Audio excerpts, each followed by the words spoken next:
What's poppin', y'all? Metro Boomin right now is in the battle for his life, and it's really foul. Now, this isn't a battle for his freedom because this is a civil suit, as far as I know, unless things have changed, but it was accusing him of SA, and this came really towards the end of, was it last year? Yeah, it was when the beef was going on. Man, I can't believe the beef has been a year and a half almost. Please, somebody start slowing down time. It's going too fast. I need to enjoy the current moment more. Please. Anyway, and I felt like this was an unfortunate, if you believe in karmic retribution, because Academics is also, I think he's still facing a civil suit with a chick that accused him of something similar to Metro Boomin, and he somewhat brought it upon himself because the reason why this chick brought it up against Ak is because of the embarrassment she felt when he aired the whole story out and people found her. So if he had not gotten on stream, I think, that one night, this may have never come out. Regardless, Metro Boomin kind of laughed at that situation, threw dirt on it, and then he gets hit with a similar one.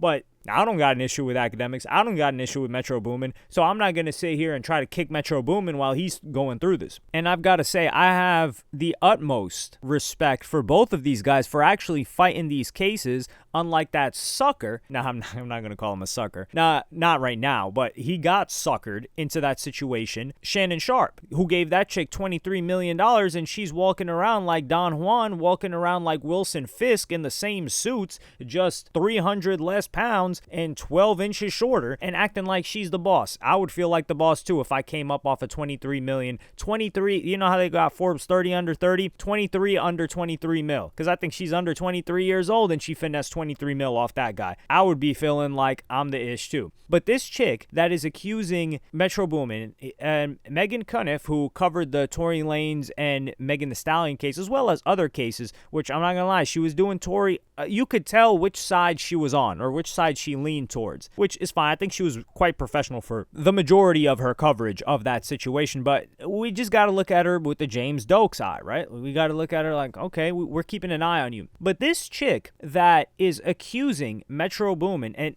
that's why I'm saying, like, I respect Ak and Metro for fighting this, because these chicks would have taken some money. They would have taken some bread, and they would have spent less bread giving them hush money than taking this to court. But if people like Metro Boomin, people like Academics, people like whoever else that may fight this and win against this, it disincentivizes people to come forward later because, yo, these celebrities, it's not a shakedown anymore. These guys are actually fighting these cases. And I would say Jay-Z had a part in this as well. So shout out to Jay-Z for that. People do want to hate on Jay. People claim that I hate on Jay when y'all know I love Jay. I feel like me and Jay, I feel like I've got the spirit of Jay. Nah, I'm just joking. I don't got the spirit of Jay. But I love Jay-Z's music, man. And I like a lot of the moves that he makes. And I respect Jay-Z more than I like him. I will say that. But regardless, this chick, Vanessa Lemaist, let's just say Vanessa, right? This chick claimed, and she testified, that she dated Lil Wayne for 10 months. And this is the most, I had to start with the craziest part before we get to the previous stuff. So it says here, in a cross-exam of Vanessa, Sanders displayed an article published in 2023 by a journalist in South Africa headlined, "What's it like dating a superstar?" Vanessa opens up on her relationship with rapper Lil Wayne.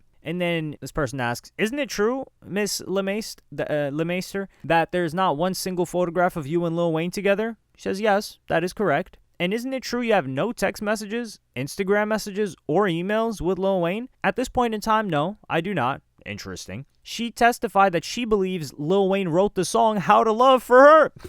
One of the greatest Wayne songs ever, by the way. One of the greatest songs, period. Like, man, just when that instrumental comes in, when you first hear his voice, pause on that, come in, man. Nothing quite like that. "Isn't it true that you've never told anyone other than this South African news outlet that you dated Lil Wayne?" "That is not correct," she answered. She testified she never told Metro that Wayne is the father of her son who died when he was 9 months old, but Metro was adamant that she did. "We were in the studio, and she said she had lost her son and that Lil Wayne was the father." This is crazy. You already know this archetype of individual because it's the same type of chick that's like, "Oh yeah, I know Diplo, I know this guy, I know a Young Thug, oh yeah, we were just at Club Story the other day at the DJ booth," and she's telling another celebrity this as if he's supposed to think that she's cool for having done that, when in his head he's like, "Oh wow, I've completely written you off," and she thinks that, and she's probably kind of nervous nervous. So she's like, yo, I got to show him that I'm in the same circles as him. Just a funny situation altogether. And then she testified on Tuesday that that boy's father was a professional basketball player in China. So she's just bringing up different stories that do not add up whatsoever. Listen, man, if she doesn't got a single photo, a single email, a single text exchange with Lil Wayne, the GOAT rapper of all time, she's capping. And they wanted to make sure she was capping. So the team of Metro Boomin, they got a psychological evaluation of her. So April Thames, a professor who is UCLA's chief of psychology, it said here, Thames met with LeMaistre in person for about 90 minutes to 2 hours after being hired by Metro's lawyers to assess her. This is not cheap. So Metro Boomin, he's paying a pretty penny to make sure that he is seen as innocent in the eyes of the court. Please, Metro Boomin, do not lose. We need you to win this one.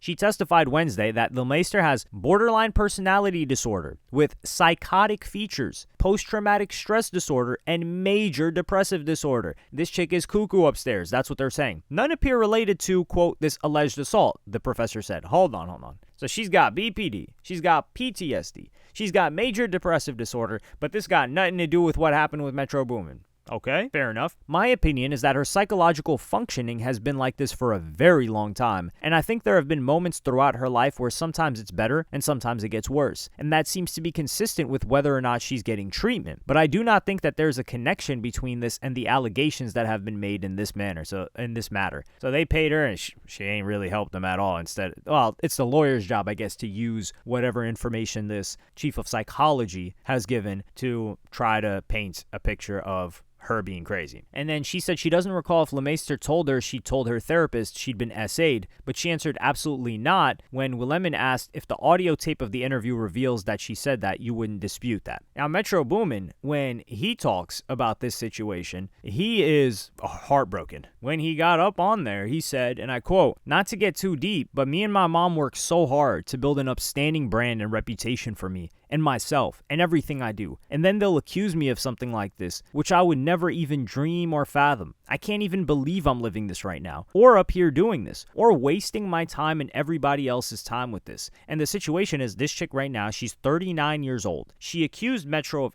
essaying her in a Beverly Hills hotel room in 2016. And she said she got unconscious after a liquor shot. 2016, so 9 years ago. So when she was 30 or 31. Metro Boomin was younger than her at that time. And then, this is the craziest part. What she testified is that she realized that she should sue Metro for what happened a year ago when she was 38 while she was high on ayahuasca in a retreat in Peru.